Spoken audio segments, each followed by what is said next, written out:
YouTube aujourd'hui, c'est mort. J'entends souvent des gens dire ça et même moi j'avais commencé à le croire. Déjà du point de vue créateur de contenu, on a l'impression qu'il fallait se lancer entre 2014 et 2020 et que maintenant c'est quasi mort pour réussir. Et du point de vue consommateur des vidéos, les gens se plaignent parfois de ne rien avoir à regarder ou de ne plus avoir le temps. Mais il faut nuancer un petit peu. Déjà YouTube fonctionne très bien pour certains créateurs, c'est le cas d'Inoxtag, regardez son documentaire, 48 heures 20 millions de vues. C'est un truc de ouf. Je pense juste que notre manière de consommer du contenu a changé. Avant, on avait le temps, on pouvait se perdre des heures dans notre page de recommandations et pas d'autres applications qui captaient autant notre attention. 2020, TikTok arrive et je pense que ça a déglingué nos cerveaux. Les vidéos courtes se consomment plus facilement, captivent davantage et sont illimitées. Ça te saoule, tu swipes. Mais en vrai, les gars, je trouve que c'est un peu dommage de moins apprécier le format long, de moins découvrir des nouveaux créateurs. Et même moi, pendant 2-3 ans, je consommais quasi que du contenu court. C'était TikTok, TikTok, TikTok. Mais là, j'ai retrouvé mon amour pour les vidéos de plus d'une minute et je trouve ça dingue le concept de plonger dans une vidéo, de rentrer dans des petites capsules temporelles et écouter pendant 10 minutes l'histoire d'inconnus. Et c'est ça justement qui m'avait moi aussi donné envie de partager des histoires. Et ce rêve, j'ai l'impression de faire pitié un peu quand je dis ce rêve. Ouah, mon rêve dans la vie c'est de faire des vidéos sur internet. Bref, ce rêve il remonte à bien longtemps. J'ai grandi avec Sullivan, Gloria, Sweetness, Cyprien et l'été entre la 5e et la 4e j'avais prévu de me lancer. Et je voulais m'appeler Sweetbreads. Finalement je me suis pas lancée, je me suis dit t'inquiète l'année prochaine et l'année suivante je me suis dit exactement la même chose. Et en vrai je me dis tant mieux. En vrai de vrai, parce que là je repense à la moi de quand j'étais en 4e, mais honte, ficha. Puis je rentre en seconde et en septembre je poste ma première vidéo YouTube. C'était un lookbook, la facilité parce que j'avais pas à parler et j'avais pas à montrer ma tête. Et faut savoir avant j'étais vraiment complexée. Et je continue à faire des apparitions aléatoires, je poste des vlogs après être allée aux États-Unis, le meilleur voyage de ma vie. Et je me rappelle avoir passé une nuit blanche à monter sur mon téléphone dans les toilettes parce que je faisais la voix off et je voulais pas réveiller ma mère. Mais j'étais tellement passionnée. Sauf qu'après ça les gars, je ne poste rien pendant 2 ans pour me concentrer sur les études. Et je me dis, promis Mariem, à la fin de la prépa, tu te lanceras officiellement sur YouTube, même ça fait 10 ans que tu dis ça chaque année. La prépa se termine, l'été arrive. Et là je tombe sur la chaîne YouTube de Kelly Wakasa et vraiment ça m'a fait un électrochoc. Mais moi aussi je veux faire ça. Moi aussi je veux goûter à une qualité comme ça. Donc là je m'équipe, j'achète la fameuse caméra de vlog et je me dis c'est parti.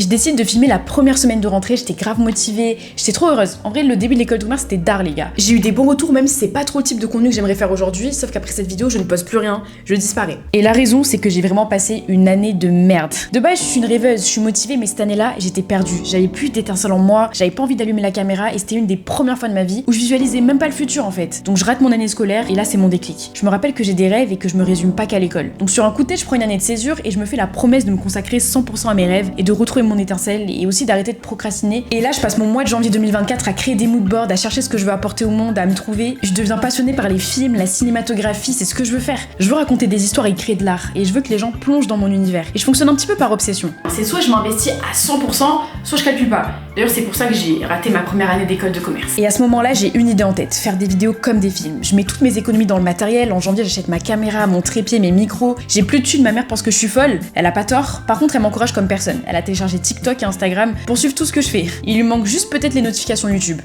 J'y vais tout de suite. Tu sais que moi je suis pas du tout aux réseaux sociaux, j'ai la flemme d'y aller. Mais si je reçois que pour toi, ça me va. Mon père lui calcule pas trop. Par contre, mon frère il est aussi fou que moi. C'est lui qui m'a poussé à acheter la caméra, qui est d'ailleurs la même que la sienne. Voilà, j'ai aucune personnalité. Je passe mes journées, mes nuits à regarder des tutos sur YouTube. J'ai la vision dans ma tête, je sais exactement ce que je veux, mais pas réussir à le créer parce que j'ai pas encore les compétences, ça me saoule. Mais je persévère et c'est de mieux en mieux. Je me dis vas-y c'est carré, je poste une vidéo par semaine. Sauf que là les gars, on est en octobre, il n'y a même pas 10 vidéos en tout sur la chaîne. Et je me rends compte que c'est hyper chronophage. Pour créer une vidéo, je mets 50 heures.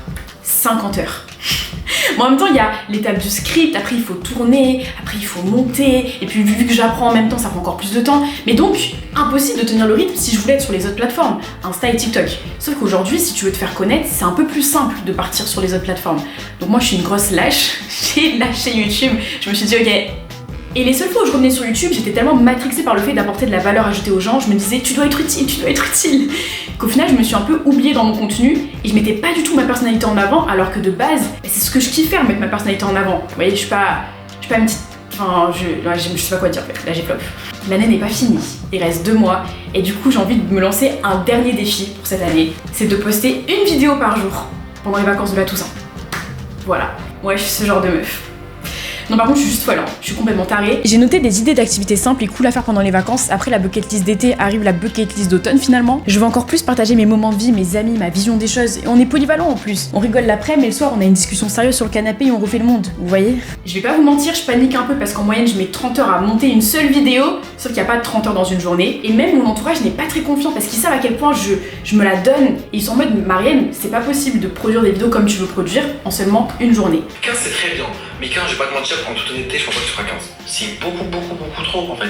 Tu as juste scanné. Après, c'est un challenge, hein, mais moi en tout cas, Écoute, c'est mon Everest. C'est sûr, il va me falloir un cardio de ouf, mais en vrai, je suis confiante et j'ai carrément hâte. Je sais déjà quelle musique je vais utiliser. Je me suis fait la petite playlist, j'ai la vision. J'ai la vision. Et je me dis, si vous avez aussi hâte que moi, c'est que j'ai réussi. Si tu regardes une vidéo et que tu te dis, oh, j'aimerais bien voir la suivante, j'ai fait le job. Donc bon, peut-être que YouTube c'est pas mort en 2024. Abonne-toi si t'es pas encore abonné, active les notifications comme ma mère. Et puis nous on s'attrape, je vous dis à demain et pas dans un mois du coup.